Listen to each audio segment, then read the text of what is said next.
Tidak semua manusia nanti setelah mati bisa pulang ke alam asal, bisa masuk ke surga. Nah, di sini untuk bisa kembali ke alam asal, ke innalillahi wa inna ilaihi roji'un, ada proses tertentu.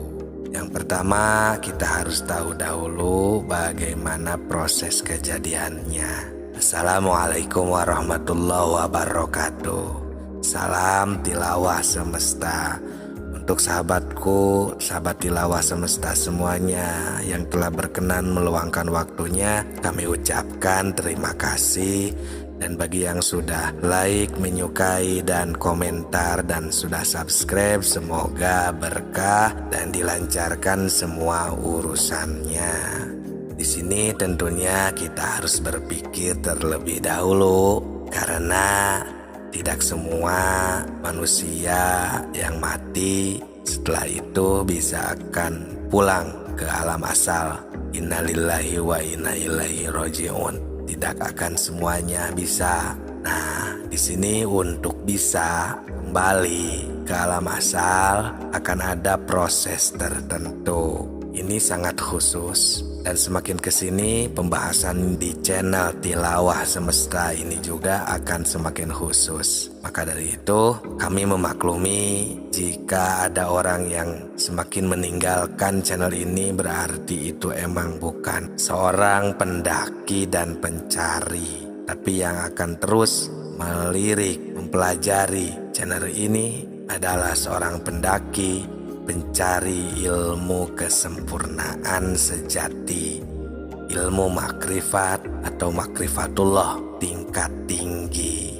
Proses-proses yang tertentu tadi itu, yang pertama kita harus tahu dulu bagaimana proses kejadiannya.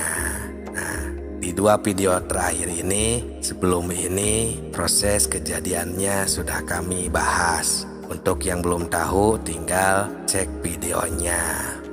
Untuk yang kedua harus melalui pengabdian yang benar sesuai dengan contohnya yang dikatakan nasiun andalilin, sesuai dengan apa yang diharuskan Allah dan Rasul. Dan yang ketiga harus melalui guru yang betul dan benar serta ahli di bidang ini. Dan yang keempat, yang terakhir, kita harus melalui tawajuh kepada guru suluk.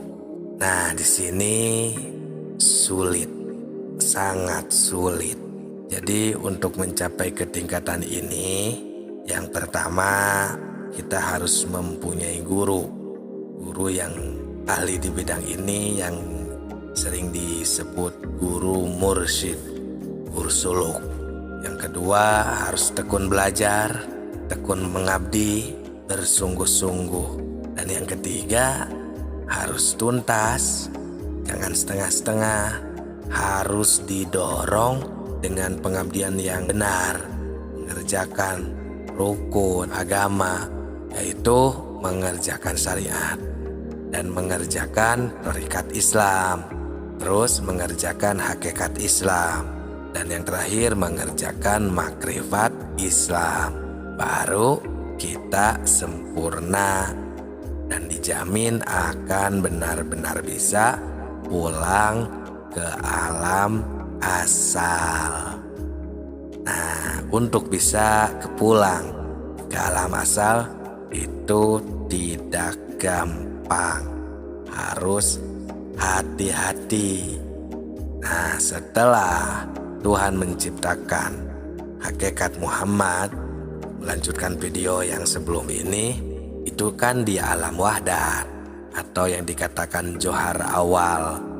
Nah, proses turunnya adalah setelah ruh diciptakan di alam lahut, maka turun ke alam jabarut.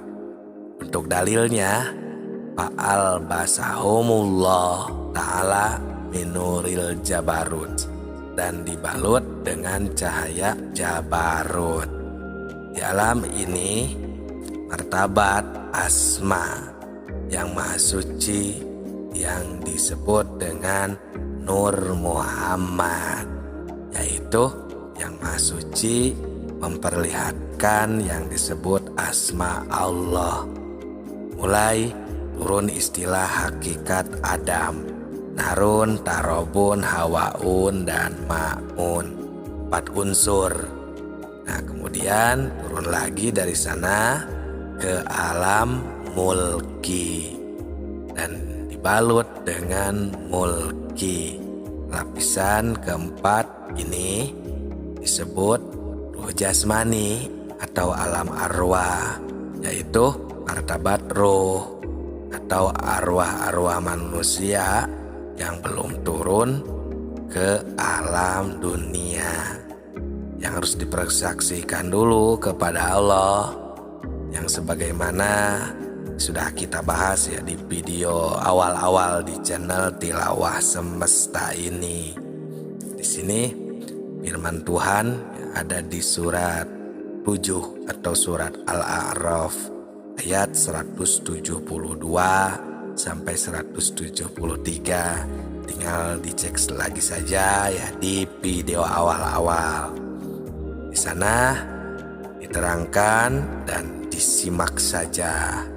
Nah, sekarang untuk meneliti proses manusia turunnya ke alam dunia tadi sudah diterangkan kan, dikatakan martabat asma atau Nur Muhammad atau hakikat Adam tadi. Nah, itu bapaknya seluruh jasad, bisa dikatakan seperti itu.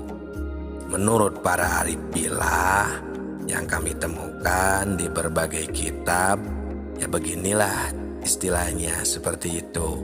Ada istilah kaca narun, tarobun, hawaun, dan maun.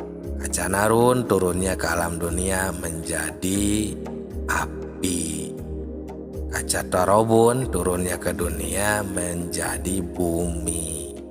Kaca hawaun turunnya ke dunia menjadi angin. Dan kaca maun turunnya ke dunia menjadi air. Maka 4 anasir tersebut atau 4 unsur itulah yang menjadi dunia ini, atau yang dikatakan dari Nur Muhammad lah yang menjadi sebab dunia ini. Karena ada hadis yang mengatakan laulaka wama khalaftul aflak. Jika aku tidak menciptakanmu, maka alam ini juga tidak akan ada. Nah, setelah bumi ada, yang menjadi sebab dunia ini api, angin, air, baru ada kehidupan di sana di dunia ini. Nah, disebut kehidupan jasad seperti pepohonan, hewan, batu-batuan, bumi, angin, api, dan lain sebagainya. Di waktu itu manusia belum ada. Menurut keterangan di dalam ayat suci Al-Quran, juga di dalam hadis beserta kitabnya, itu ada dibahas ya. Kalau di kitab Bukhari itu ada di halaman 733 ayat 9. Nah, panjang itu kalau dibaca, tapi kita akan langsung diterjemahkan saja ya. Di sana dikatakan ya, diriwayatkan Nabi Muhammad SAW bersabda, Rasulullah bersabda, sesungguhnya salah seorang di antara mereka dikumpulkan kejadiannya di dalam perut ibunya 40 hari, terus menjadi darah kental. Selama itu Allah terus mengutus malak atau malaikat, harus dicatat amalnya. Nah, itu yang itu ya. Nah, setelah terwujud jasad, maka Allah memperintahkan ruh agar masuk ke dalam jasad, dan ruh masuklah ke dalam jasad itu ya, yang dinamakan ruh qudsi itu ya, yaitu ruh yang pertama diciptakan yang di alam lahut tadi ya, atau yang dikatakan hakikat Muhammad tadi. Ruh itulah yang dimaksud dimasukkan ke dalam jasad tersebut. Itu dinamakan Ruh Qudsi. Semoga bermanfaat. Salam tilawah semesta.